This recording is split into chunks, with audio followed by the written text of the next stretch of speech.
Today, doing another video. I'm actually in the upright position, but I digress. My name is Steve. This is the Varied Life channel that kind of documents our adventure, the wife and I, where we sold everything in the United States, the house, car, truck, everything in the kitchen junk drawer, and then we packed stuff in a couple of suitcases and we moved to here, South Korea. My wife is Korean.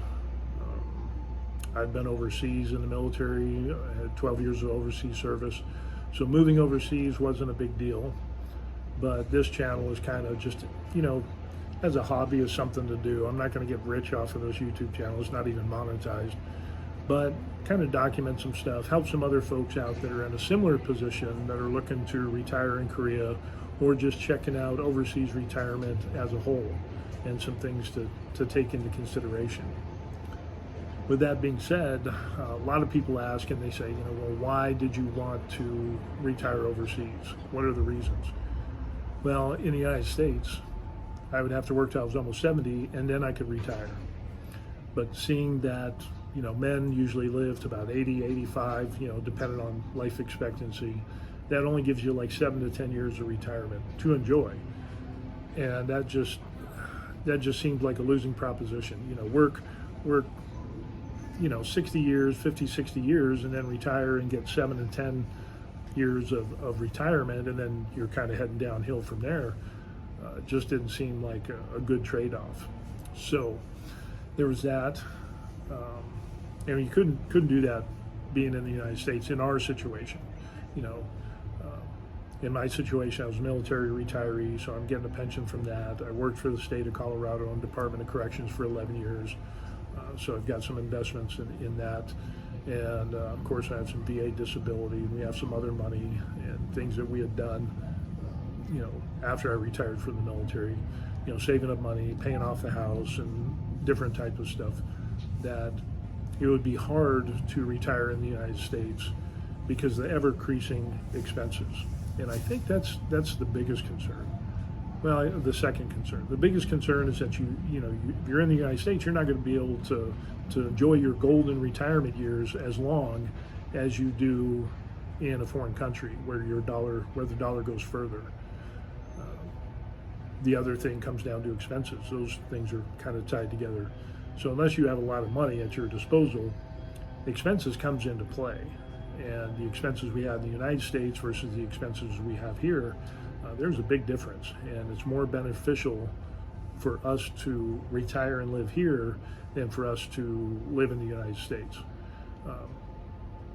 Some of the expenses, if you look at, you're paying for water, you're paying for trash, paying for electricity, paying for gas, paying for, all of the things that you need to live in the United States, all your utilities, your phone, your internet, internet in.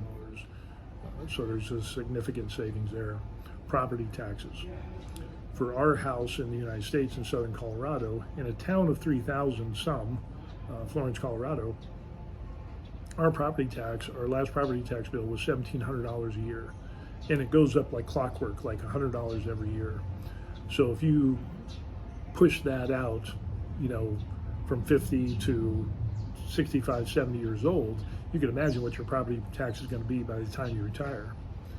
We had a 3-bedroom, 1 5-piece full master bath, 1 full bathroom, 1 powder room. All of that, it was $1,700 a year. Here we've got a 4-bedroom, 2-bath, and semi-private elevator. It's got a gym here. I don't like the gym, I don't use it, but super nice. Landscaping's taken care of. I don't have to do any yard work, none of that stuff. And the property tax for our place here in this apartment complex is like $200 a year. So you do have price increases for property tax here in Korea, but it's not to the extreme extent of what we saw in the United States. And that's just some of the examples. I'm working on a video to do the expenses of our place for 1 month. So that's coming. I know I've been saying that for some time, but now we have medical problems, so that's coming into play. So it's kind of pushing everything back. So there's the expenses and those aspects. Another big thing is, I would say, would be medical and dental. Medical expenses keep going up, health insurance keeps going up, and what you pay and what you get, there's a widening gap between those two things. In the United States, your insurance is going to pay. Of course, you have to pay for insurance here as well, or have insurance. But it seems in the United States, you're getting less and less in the United States, and we're able to get more here in Korea when it comes to medical and dental because of the rising expenses that we talked about. Just like, with your utilities and, your expenses in your home, you're going to have expenses for going to the doctor or going to that clinic or whatever it is. So, for example, I got dental work done, and people were asking me, well, how much did your dental work cost? I ended up getting, 5 crowns and some other dental work, 2 implants, and that all came out to $5,200, depending on the exchange rate. But at the time, it was $5,200. I still have to go back and get my 2 main teeth here. But yeah, loving it. Absolutely loving the cost of the dental work here, and the professionalism and the customer service. And, even though I had to pay for that, I gladly paid for that, $5,200. There's people who are telling me that to get 1 implant in the United States, they're paying like $3,200, $3,500 an implant. I got 2 implants, 5 crowns, 5 or 6 crowns, and boom, $5,200. So incredible service, not one bad attitude, not one, because you go to the United States, you go to the hospital, sometimes you go to the dentist, you're always going to run into somebody that gives you a bad attitude and kind of takes it out on the clients there, the patients. Haven't experienced that at all here in Korea. Caveat with that is, of course, we found a very highly rated dental clinic, which is about 20-30 minutes away, so it's worth the drive for us. But even the medical care, we've had high standard medical care. It's efficient, it's fast, it's definitely cost effective, and it's a lot more than what we were getting in the United States. So as you get older, you need to take that into consideration if you're thinking about retiring overseas. Now, there's been some people who said, well, I'm going to go to Thailand, or I'm going to go to the Philippines, I'm going to go live out in the provinces, way out in the sticks somewhere, and my rent's only going to be $100 a month. And it's like, oh yeah, you can do that, but just realize that as you get older, you're going to have medical problems. Like I had a torn retina in my left eye, I had 4 torn retinas in my right eye, and I also have a detached retina in my right eye, which I got surgery for about a week and a half ago. So you can live out in the sticks, and it can be dirt cheap, but now you're talking about follow-up care. Now you're talking about if you have a condition that you need to recover, is somebody going to be there to help you to do all that?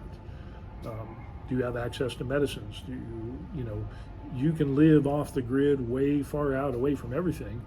But all it takes is, one procedure, one accident, one stroke, one heart attack, and that can drastically change your life from being upright and mobile and walking around and doing everything, at the older ages of being a senior, and then being a senior who has to walk with canes, has to walk with, a walker, or, worse, with a wheelchair, or you've had a stroke and you're all gnarled up and you can't speak right, or you have to relearn to walk again.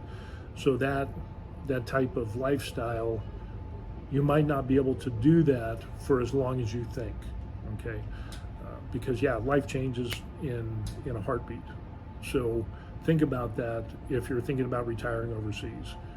And so that's kind of the balancing, that's the juggling act that you have to play, the what if game in your mind. Well, what if this happens? What if that happens? What are the expenses going to be like? What are the benefits of being off grid and so far away from everything that it's dirt cheap versus being closer to hospitals and doctors and stores?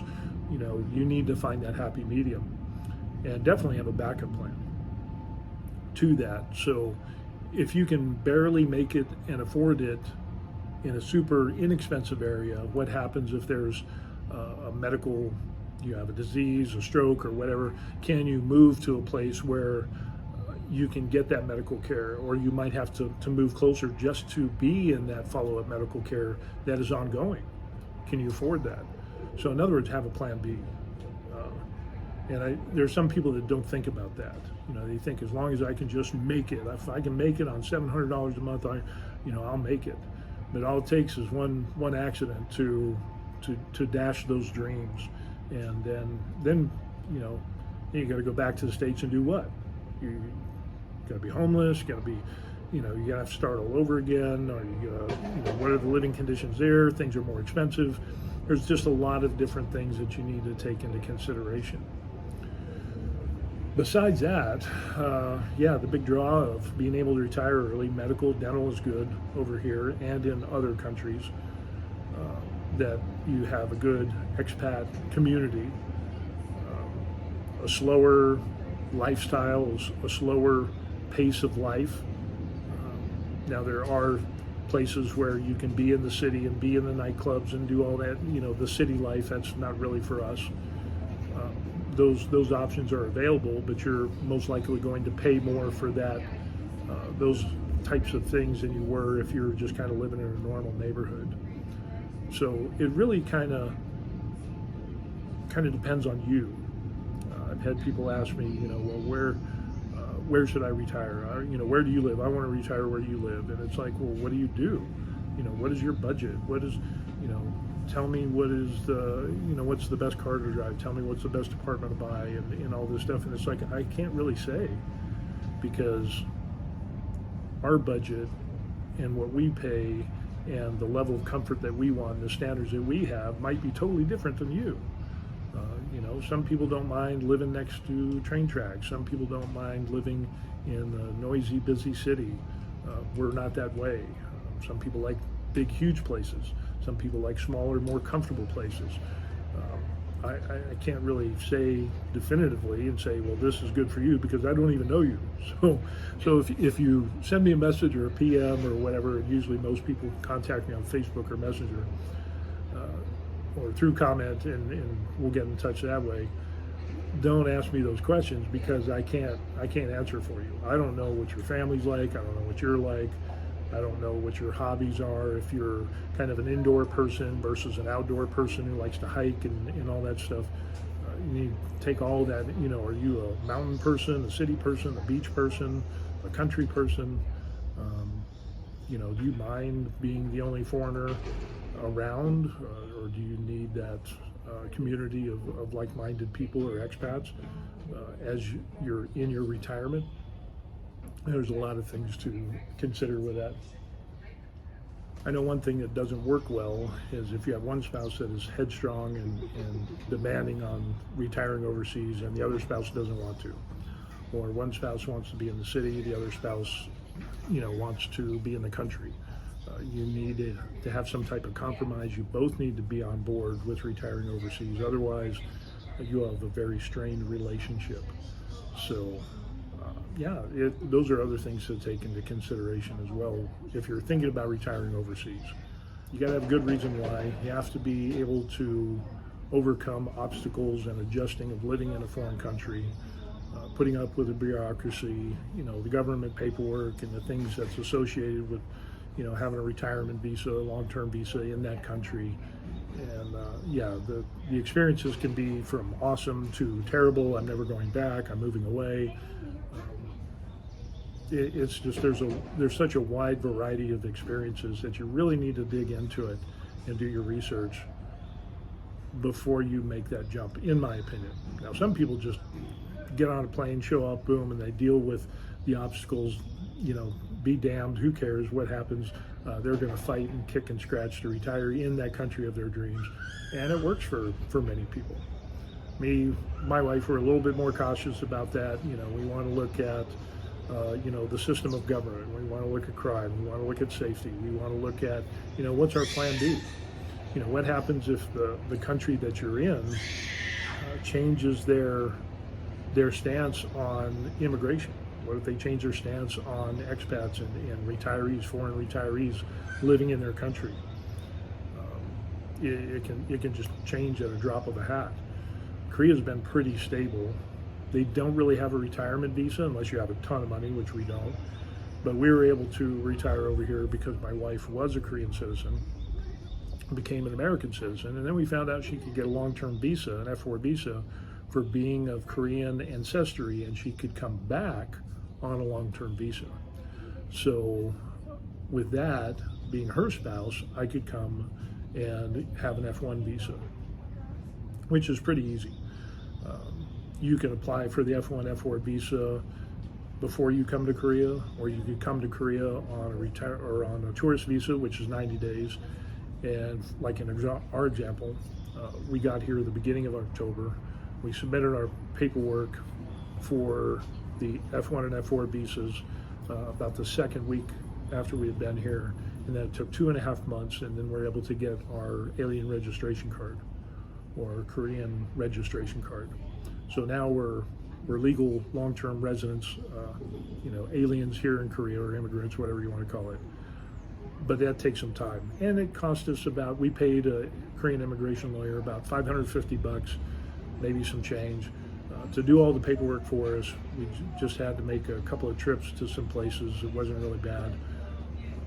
Some people are asking, well, why can you do it yourself? Yeah, you could try to do it on your own, but the problem with that is that there's changes in immigration, and the immigration lawyer is the way to go, because you don't waste any time. It's only $550 or whatever it is, even if it was $1,000. Having them do the majority of the paperwork and keeping everything updated was well worth it. And I just didn't feel like I wanted to go to Seoul, make a couple trips there, go to this office, go to that office, maybe get the wrong form or the wrong information. So yeah, we thought the immigration lawyer was money well spent. So when it comes to immigration, with the F1 and the F4 visas, people are asking, well, what is the renewal like? For example, my wife is on the F4 visa. She has to renew hers every 3 years. I'm married to her, but I have to renew mine every year, which doesn't really make sense, because if you're married, you'd think it would be the same amount of time for renewal, but it's not.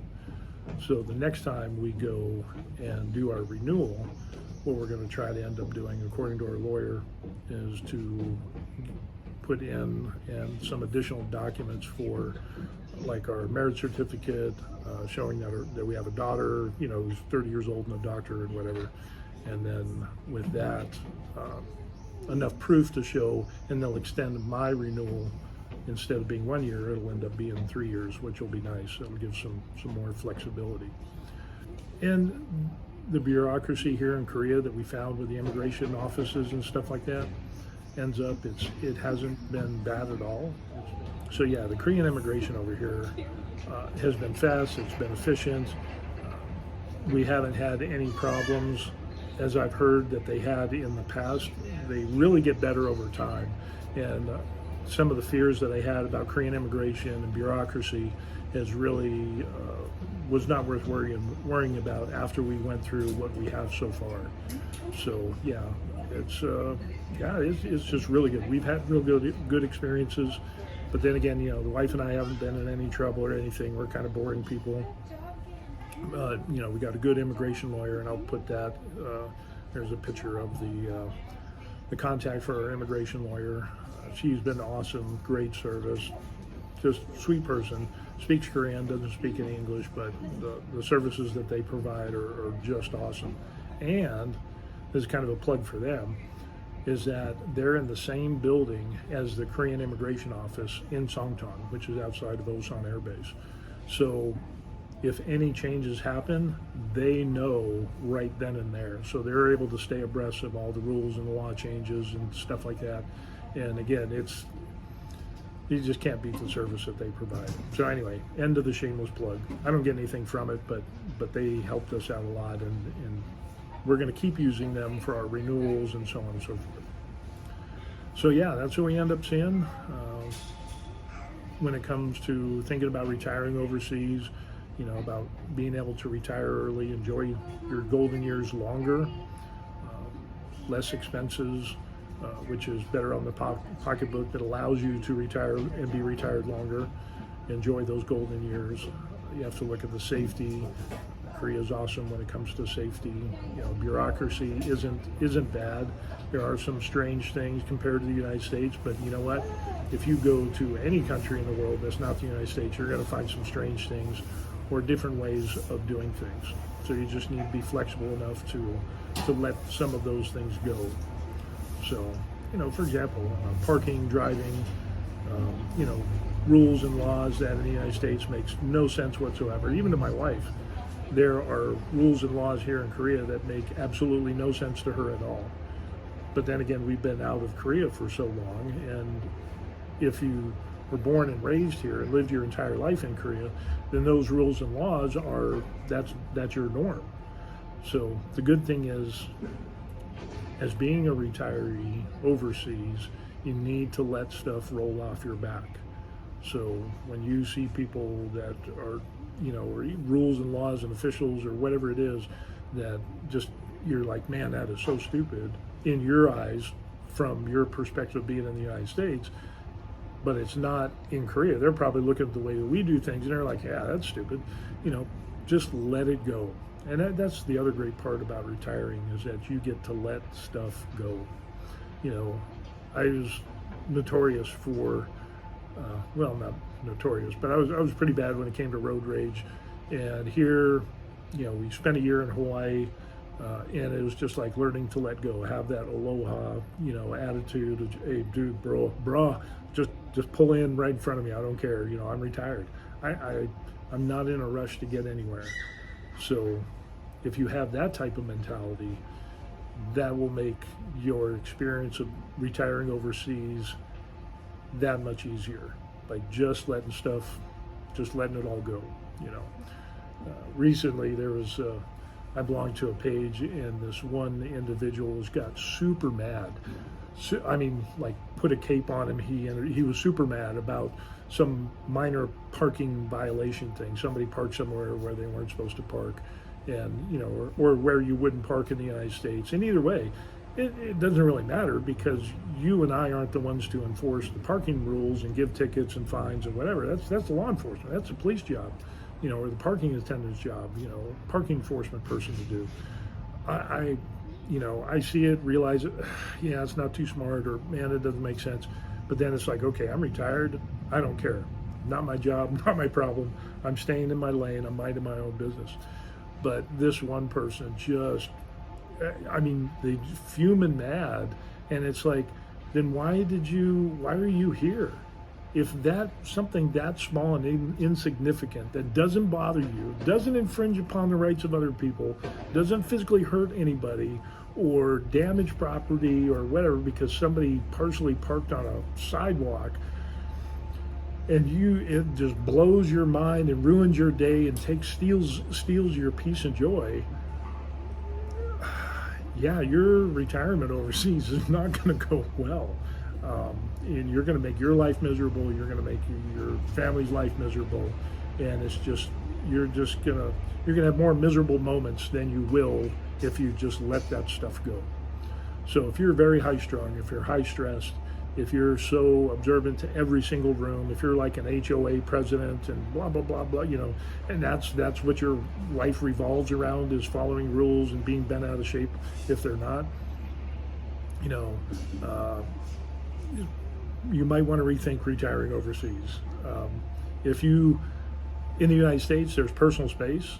In the United States, mostly from in my experience, and it could be different for different Americans, you walk on the right side of the sidewalk. Other people walk on the left side of the sidewalk. So as you're passing, if you're going this direction, everybody's on the right side. If you're going this direction, you're the opposite way, you're on the other side. You're on their right side. Very orderly, makes sense, good to go. But here in Korea, no. In other foreign countries, Thailand, and I've been to Japan, been to places in South America, yeah, necessarily the order or the which that they do things in public, like walking down sidewalks or in train stations, bus stations, personal space is not so much a thing here as it is in the United States. You will have people cut in front of you here in Korea. It's just a different way of life, and just realize that, and that it's okay, and they're not offending you. It's just that's how they were brought up. So you either need to get used to that or not, and you'll be miserable. So you can choose your level of happiness and what you really want to fret about, and is it worth that much fret, anger, and angst? I don't know. That's up to you. One thing I will say is, before you retire overseas, in my opinion, is to go visit that place multiple times before you go. Now, there are stories of people who have gone to a foreign country, they packed their suitcase and their bags, and they just left everything and showed up with no plan, no reservations for hotels even. They just show up, oh, I'll find a place when I get there. Don't do any prior recons or vacations. They just show up and boom, they retired and they're happy. That's a rare breed of people. Okay. But even more so, if you're married and have a spouse, a significant other, you definitely both need to go and share your experiences and communicate, because when you retire overseas, especially if you don't speak the language, or even if you do speak the language, you're still going to be isolated, and you're going to have to talk to each other more. You're going to spend way more time with each other. So you need to get used to that. And if you're that married couple where you go to work and she goes to work and you see each other, and it's okay for 2 or 3 hours, and then you go to bed each night and you got a good marriage. But if you retire and you're together 8, 10, 12 hours out of the day, and it drives you insane, and you're bumping heads against each other, yeah, you might want to work on the communication thing, you know, or find some 2 totally separate different hobbies, so that way you could have some alone time. Yeah, so there's a lot of things that come into play when we're talking about retirement, when we're talking about living together and retiring overseas. The way of life that you lived is totally different when you're working versus when you're retired, not only in the United States, but even more so in a foreign country. So anyway, yeah, I just want to do a video on this stuff and talk about some things, because some people were asking about, you know, what are some considerations, and yeah, here they are. So anyway, that's going to be it. So anyway, I got to get back to my recovery position for my surgery and all that stuff. So we'll take it from there, and Lord willing, I'll see you on the next video. Peace. Oh yeah, don't forget to like and subscribe. That would be helpful too. All right, cheers.